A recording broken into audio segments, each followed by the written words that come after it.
how to survive in business during disasters. I mean, we are going through one of the, I think probably more, this is more of a disaster than any hurricanes or floods we've had here in Houston, or fires in California, or fires in Australia. I mean, this is really, really, really a bad disaster. And if you have a business, I know you're suffering right now. So creating or having a business online is even more important than before, because now we're all in isolation and you can do business online. So I've been through several disasters in the last few years, and I was directly affected by some of these disasters, and my company went down, and so I had to start again. And I've learned a few things while doing this, of things of what to do and what not to do. And obviously, with experiences with my clients through the years, I've also got some really good tips for you guys today to talk about how to survive a disaster. And this is one of them. I'm Veronica Jeans, and I'm an e-commerce business consultant, and I am a Shopify expert. I love Shopify. And I'm doing this live with the approval of admin, and I'm an own elite member. Okay, so you can do a live if you're an own elite member. So anyway, so we're going to talk about how to survive a disaster. So it doesn't matter what disasters you go through, you have to be prepared, right? But how could we be prepared for something this drastic? Because this is worldwide. I mean, I've got people from Namibia shutting down businesses, right to the UK, and obviously here in America. But I always say that every calamity has a silver lining. There are businesses thriving right now. If you know that the trucking businesses are so busy trying to get more products to us, the farmers are selling more stuff and at better prices. The delivery businesses that are delivering food from restaurants, and I could go down the line. You know, there's always in anything, when anything happens, there's always businesses that are doing a lot better. So during the 2008 recession, a lot of auto car dealerships went down the drain. But my guy that fixed my car was so busy, I had to book for months ahead of time. I could have just walked in normally and he could fix my car. So you see, there are businesses that can survive in disasters. But if yours cannot, and you're really starting to feel the pinch right now, I understand, because I went through something very similar when my business collapsed totally, all right? From $2.3 million to zero, okay? I had to really reinvent myself. So it's more difficult when it gets personal, but especially if you're a solopreneur. And this situation is prevalent in an e-commerce business, or if you are, I would say if you are, a services industry. I'm a services in the services industry, so I work alone at home for customers that are online. But when you are directly affected, your brain tends to hunker down. We are so scared right now. The panic starts filtering through your body, and you feel you cannot move or make a right decision because you're scared. There's so many things happening. No toilet paper, no bananas, So what do? And how do you encourage people to stay positive?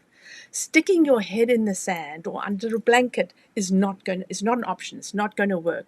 If you want to survive, then you need to get up and do something. Stay in the game. I read a post this morning that said, you've got to stop your business, stop people advertising, stop people working on their business, because, you should be championing people not to get together. That's right. But you can't just stop your business. I mean, if you are feeding your family, if your family is depending on the money that you're bringing in, you cannot stop your business, right? So here's number one. Okay, and I need to introduce myself. Have I done that already? I think so.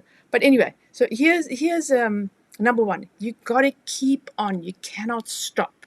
I mean, even if you keep on at a slower rate, you still have to keep on. And there's so much you can do, because when we're busy and we're successful and we've got money coming in, we don't have time for doing these things that we need to do.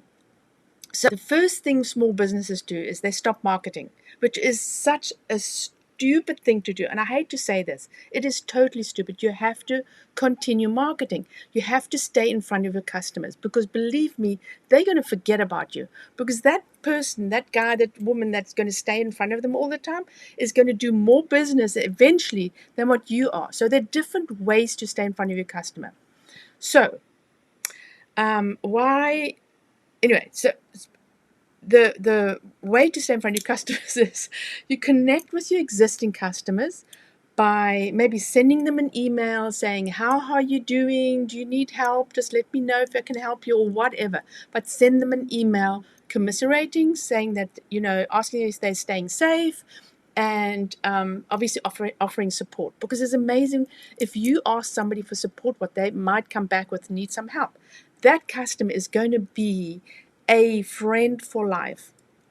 Post encouraging messages, especially in the time when things are so scary, because it is scary. I mean, you're going out, you're looking around, you're going, okay, who's going to touch me? Who's going to touch my stuff?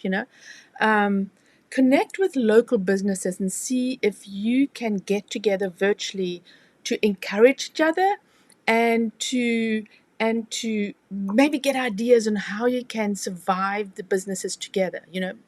Think of ways your product can support your customers, and maybe sell them at a discount, right? This is a great way to get new customers. So I know Alita has they have indoor kids playground, right? So nobody is going to come. I mean, everybody's going to be so scared to take their kids to the playground. But you can think about, as I said, sending those emails out, sending encouraging messages to your customers. Connect with your local other businesses that are in the same situation you're in. So how can you help each other, right? As I said, so Kelly from Parisian's Pure Skincare is preparing organic sanitizers, okay, and sending small samples of hand cream with her products that she's already selling. It's still in production, and it's going to only be able to be sent out next week. But so she's hardly making any money out of this. But the good thing is, A, she's giving her customers what they need, plus B, giving them something for free. And you know how thankful they're going to be about this, right? So, and then Donna, we've been talking about, and everybody's home, right? So I'm going to talk about Donna. Donna sells personalized puzzles from the Missing Piece Puzzle Company. And so for instance, we were talking about, she's got no business right now, right? So she has to really think outside the box. What can she do? Because it's a gift idea. You would think nobody's buying gifts right now, and nobody is. But I've been thinking about this, right? While I was writing this blog, I've been thinking about it. So think of people staying at home who need to entertain the kids without TV or games. What about creating adventure puzzle to get you through the long days of staying in isolation? I mean, Amanda, my daughter-in-law, just texted me and said, even the pool at the apartments are closed. So now they have to stay inside, or they can go for a walk. There's nothing to do, and what do you tell your kids, right? It's very, very scary for kids, and they're going to get bored, right? And you're going to be driving nuts out of your mind. So my other granddaughter is actually creating puzzles right now that her grandmother got out of the case, out of the box. And that's how I was thinking about creating products for your kids to play at home. So just think about how can you help somebody, how can you communicate with your customers, what can you do with your products, and really think about maybe providing the products at a discount rate. I know you're not going to make a lot of money, but you're going to be getting people that really love you because you've been thinking about them and helping them in their situation. So number one was, don't stop. Keep on. Okay. Number two is, use your time wisely. This is the time when business is slow, and we've gone through it. There's a bad recessions. We've gone through it. Ike destroyed Houston, right? And businesses, there were boats on the sidewalks, right? So think of the time that you have, and so if your product can't immediately help people right now, but you can use the time to to get stuff done. So what about the blogs you haven't written that you're supposed to write? I just gave a talk on one of the groups about why you should write blogs. They're low-hanging fruit. It's information for your customers that you can give your customers. Here's another thing, okay? So if you're starting to write blogs, as I've been writing right now about the situation, write a blog about your products, how they can use it in the situation, and send them an email about it, right? See if they're okay. Say, hey, I've written a blog about this. This might help you with some ideas of how to entertain your kids, Alita, right? This is some ideas how you can entertain your kids at home with specific toys they probably will have at home, right? Or, get your product photos updated, add some lifestyle. I've seen stores with such bad photos, so now is the time to get your products out if you have them at home and start taking amazing photos, and try to take some lifestyle photos. So jazz up your e-commerce store. Update your story or your about page. I mean, I've seen such sucky about pages. You need to update it. That's your personal brand, is your store. I don't care what you're selling. Again, we had a question of somebody saying that she just wants her brand in front of people, not herself. And I go, you are a small person. You're okay. She's a doctor, so she's an authority, but the brand is her, right? The brand is her. Yes. Oh, that's brilliant. So Alita they came up with the idea that Play City is in San Diego, by the way. They have a choice to entertain our families' kids for at least 1 hour a day, which is fabulous, right? Fabulous. So, Alita, how are you getting around the virus? I mean, are you going to? Obviously, everything is cleaned. Reading books, dance parties, manual activities. I mean, that's such a help, But still, maybe have a list of what people can actually do at home as well, and so they can download it from your website and post that, because that puts you in front of your customers as well. Are you closed? I know you're closed. Oh my Lord, you're closed. Yeah, obviously. Hey, obviously. Okay. So update your story. Now you have the time to do this. Maybe add drop shipping if you've not been online with your business, right? So maybe you can add open an e-commerce store, add some products that you can drop ship, right? Or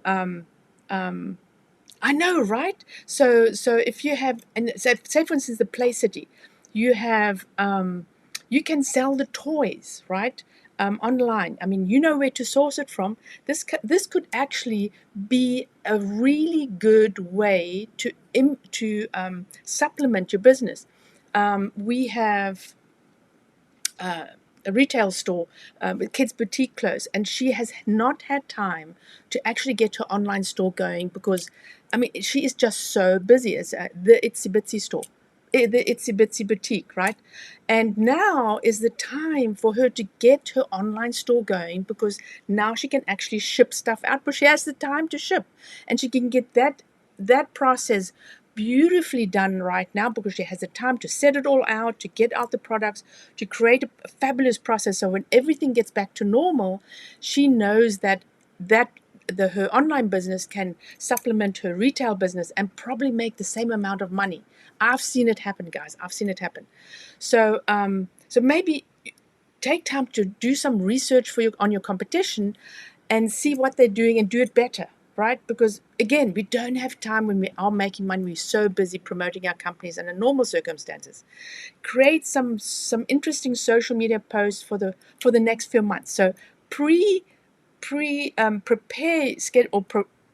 schedule a post for the next few months, so you don't have to do that much work when things get busy. You are prepared, and start writing those blogs, right? You have to write those blogs. Don't waste your time and do nothing. Just think, oh my God, I can't do anything. I'm just scared of what's happening. I'm so busy with my kids. Get the kids to give you some ideas, in fact, right? Kids are amazing, right? Kids are amazing. You did not start your business to just pack in. You didn't start your business to stick your head under the blanket, right? So number 3 is be flexible, because this is, as Mark Schaefer said, is as businesses, we need to zag when everybody's zigging, right? Yes, I know, right? I'm writing my book because, and so Elita's writing a book. Yes, you got to write a book. I promise to finish my book end of March. It's going to be ready to go out. Is how to set up your Shopify store in 30 days, or how Shopify made easy and how to set up your Shopify store. It's going to be an amazing book about ideas how to set up your store. And I should have had it ready for Alita to set up her store, but I'll help Alita. Don't you worry, okay? So you got to be flexible. You got to zig or zag when everybody's zigging, right? But why are you going to do that? Because look at what other companies are doing and do something different. Do something outstanding that people get to notice you, because it's so hard to stand out under normal circumstances. This is really when you can stand out in front of your customers. So be flexible. Increase your store hours, right? Because I know we're only working from 9 to 5. Even if we're online, we're only working a certain amount of hours. But maybe stretch those hours out so you're online when your customers are on that chat and you can help them. Your customers, you are there to help them to buy your products. I mean, you don't know when your customers, or you should know when your customers are there. But so stretch it out a little bit. Staying open longer and being available, right? Because that's when you can solve your customers' problems. Prices. Maybe as It's a Bitsy Boutique did, she's done a discount for 15% and on everything new that's come in. I mean, she's got new stuff just come in that she was prepared to sell at a normal rate and then just do the discounts. But now what she's going to do, she's going to say to her customers, okay, come and shop online. I will give you 15% discount. And here's a tip, okay? Don't do automatic discounts. Do a discount where they actually have to put the discount in. And this is sneaky, right? Because not everybody remembers to put the discount in. It's not your fault, baby. But here's another tip. So maybe they didn't take the discount. So if you give them the discount, and then when they email them saying, I noticed you didn't take your discount, but I added it so you do get the discount, you immediately got a fan for life. They will be talking about this, okay? Because people don't do this, right? They'd rather stick the money in their pocket. So prices, online shipping, I've got to mention, it's a Bitsy Boutique, but she was not online. She was online, but not doing a lot of business online. She's offered free shipping. And so maybe you can offer free shipping that you haven't done before, because, obviously Amazon does free shipping now, but not always, if you're not Prime, right? So maybe here's an idea. Sell free shipping if they sign up for a membership. Boom, right? So you're making a little bit of money, but you give them free shipping. So maybe that will alleviate some of the pain of the free shipping. And the free shipping should be in your cost of your product anyway. Employee schedules. Right now, all your employees should be at home. And believe me, there's some companies out there, including my husband's, that are not sending them home, but they are being sent home probably from Monday on, which is really a bad idea, right? But maybe you ask your employees, and I know Elita is an employee, and she's amazing, right? So maybe you ask your employees whether they can help you with doing stuff online. And it's amazing what they can do. I mean, you will probably be amazed at how capable your employees are and what they're doing in their private lives that you don't know. Ask them, All I can say is, no, I can't do this. And then maybe you can teach them. Joint venture opportunities. How can you leverage your business with somebody else's and support each other? So this will get you a wider audience and maybe hopefully some more customers. Number 4. So I know I've got lots of points in each of these, but this is just what it is. There's lots of ideas. So reach out to the community, number 4. If you've been hit, chances are your community as a whole needs help, right? Find the immediate needs around you and help them in whatever capacity you can. And you have to think outside the box. Do some research online and see if somebody else has come up with some ideas. Because believe me, the wheel has been invented. We have to just add some extra spokes or paint it a little bit better, right? So we can take somebody's idea and build on it. Have extra inventory that's applicable to if you have extra inventory to that you're not going to get rid of right now. Maybe you should donate it, right? Maybe not donate, but give a discount and then donate it. Restaurants are really struggling right now. Support your local restaurants by ordering food for pickup. Donate some food to local shelters. Think of your online community as well, because nowadays, thanks to social media, we are connecting to around the world, right?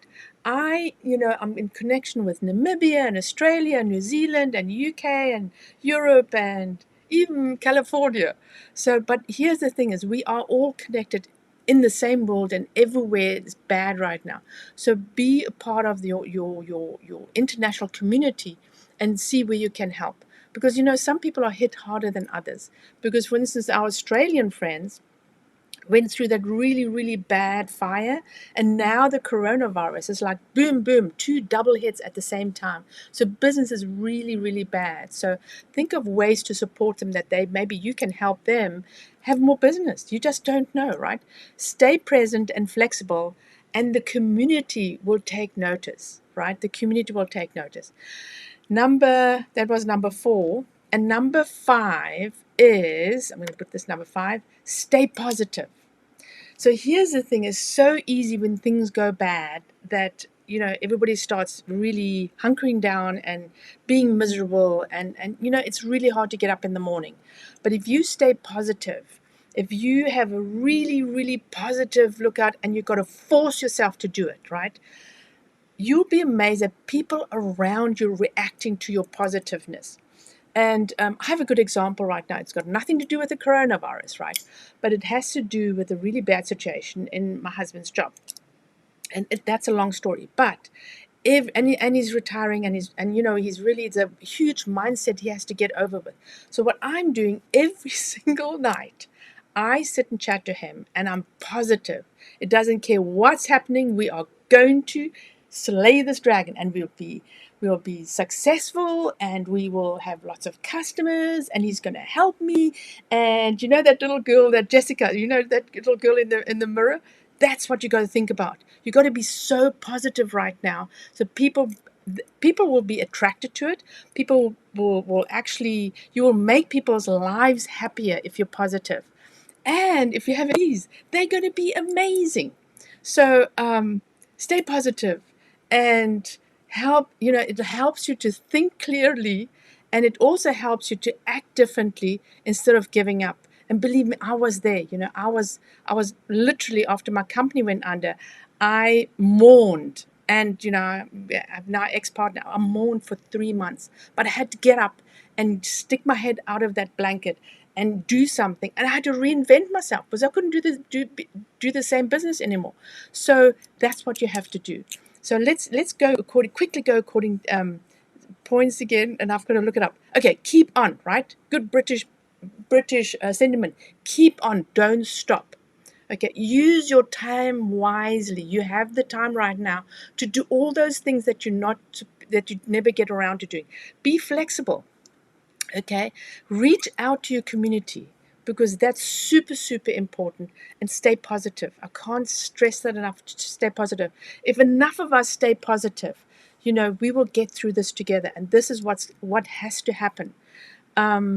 So my giveaway today is, I don't have a giveaway. I'm going to create a PDF of this, and you can download it, and you can use my blog. You can copy and paste my blog as is, as you own. I do not mind. Just give me a thank you. But really, really, really, you can use it. That's my gift to you. So my last point is, be a leader for those who are unsure of what's to come. Show them rebuilding starts with a positive notion, because you know what, we will have to rebuild.